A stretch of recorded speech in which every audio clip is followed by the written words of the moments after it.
For today's Monday makeup lesson, I'm going to show you how to create a classic smoky eye. It's one of those looks that looks so good on so many people, and I have lots of tips and tricks to show you guys to make sure it works perfectly for you. So let's get started. The first step to a perfect smoky eye is to make sure you're priming the lids, and you can use eyeshadow primer or concealer, but you really want to make sure you're completely covering the lid from the lash line up to the brows to create a blank canvas. This is to disguise any discoloration that we might naturally have on our lids and also give the eyeshadow something to hold on to. So you actually want to leave your eyeshadow primer or concealer just a little sticky. This will actually grab hold of the shadow. However, I do have a little trick to make sure you also get a good blend, so we'll get to that in a second.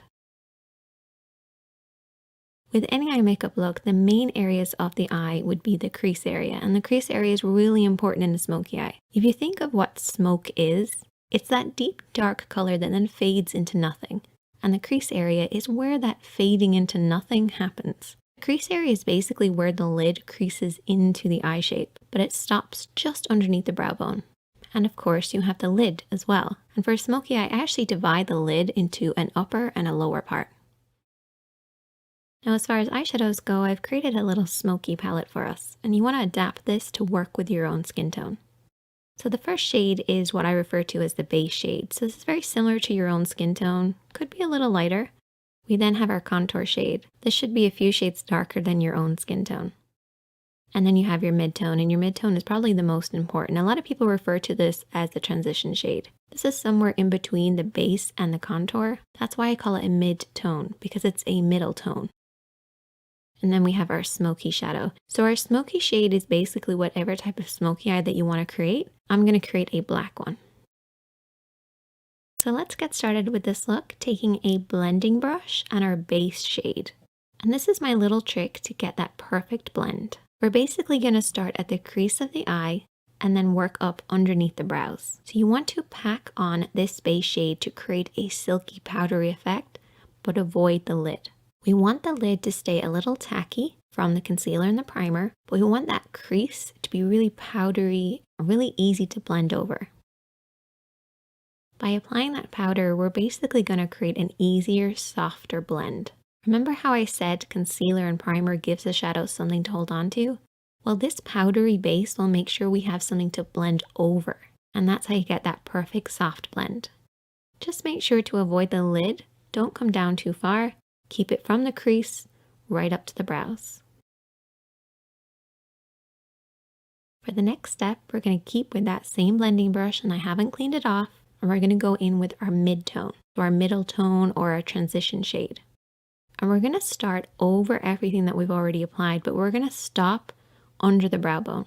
So the first shadow went from the crease right up underneath the brows, avoiding the lid. And use this little diagram as a representation of what we're doing here. We're starting in this crease area and then softly blending upwards. If you're not sure where to stop and start your blend, you basically want to keep it in between these two parallel points.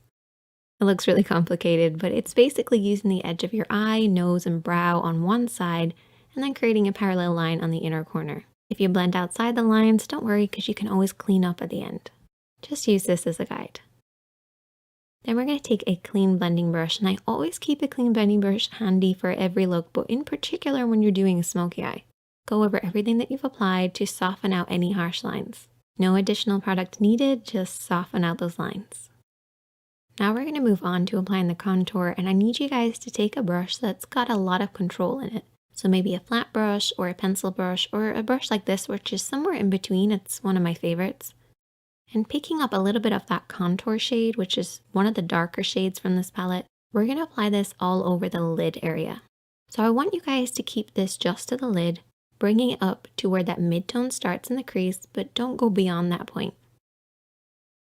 Really focus on the roots of the lashes and softly blend this over and back, covering the lid.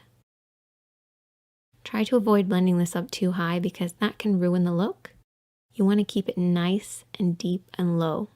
So what we're going to end up with is a deep dark look right at the roots of the lashes that then fades upwards, fading into that mid-tone, into that crease, and up underneath the brows.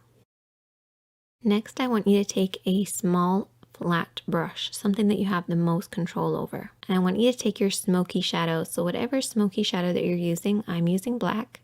And there's two ways that you can apply this.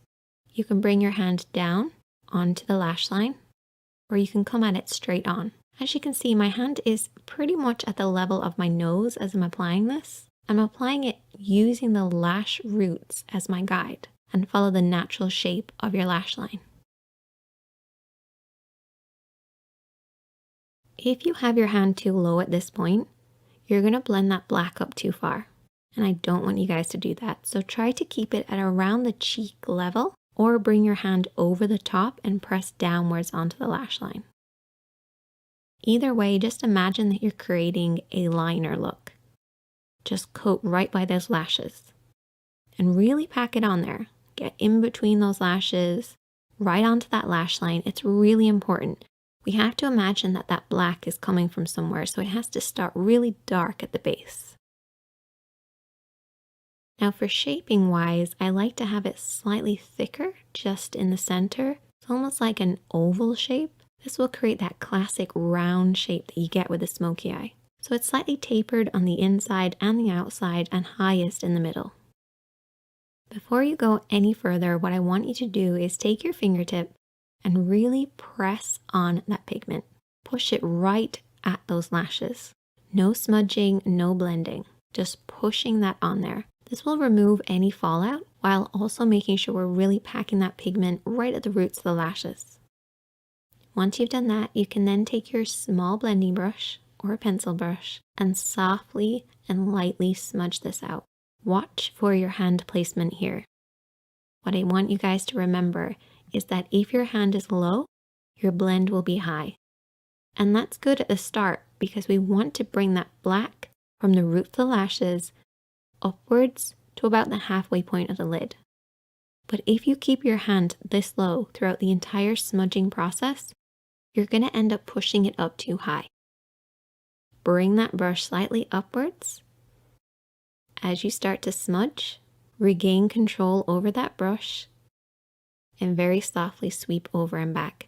And this will prevent you from blending it up too high. You do not want it to surpass the lid and get into that crease area, depending on the look that you're doing, of course, but particularly for a classic smoky eye. Keeping it nice and low by the lashes is the best way to get that classic look. I usually split the lid into two sections, so I have a lower part and an upper part. I'm making it sound really complicated, but it's actually not that complicated. But if you learn these techniques, it will become easier, even though it sounds like I'm making it harder than it is. The next step is really important, and it's to really darken in between the lashes. So apply a pencil liner on your waterline, which is the upper tight line of your lid. What I like to do is just look down in a mirror and just kind of push upwards between the lashes. This will create that dark smoky look. You have to imagine where this smoky depth is coming from, and it should be coming right between the lashes. So try getting that pencil right in there. Another important thing is to coat those lashes. I actually brush my lashes downwards to make sure it's really dark right at the roots. Once again, to create the illusion of the depth coming from the lash line. Essentially, it looks like we just have really thick lashes. If you want to go an extra step, you can always apply invisible liner. If you watch my videos a lot, you'll know that I've talked about this. It's basically lining very, very thinly right between your lashes, as close as possible. And I also went ahead and applied some falsies. Once again, this creates the illusion of a deep, dark look right at the roots. So that's pretty much all of the work done, but we've still got a lot of work to do. You have to clean up underneath the eyes because keeping it as clean and bright as possible will create that contrast with the smoky eye. So don't neglect doing this. You also want to clean up underneath the brows by taking a little bit of the base shade and a small brush and applying this on the brow bone. We have already applied this, but reapplying it will actually brighten this up. And you can also pop a little bit of this shadow on the inner corner of the eye too. I like to imagine that the smoky eye is coming from my lash line and you don't have lashes right in there. So try brightening ever so slightly. Finish off with lots of mascara to balance out the top. And there you go. A classic smoky eye. And you can use these techniques to create any number of different looks. But I love that deep dark look starting at the roots of the lashes and blending upwards. If you try out this look, I would love to hear from you guys. You can also send me a picture. And if you have any problems, I'm always here to help. So just leave a comment and I'll try and get back to you. Check out the other videos on the screen. Hit that like button if you learned something. Hit that subscribe button if you're new. And I'll see you guys in the next one.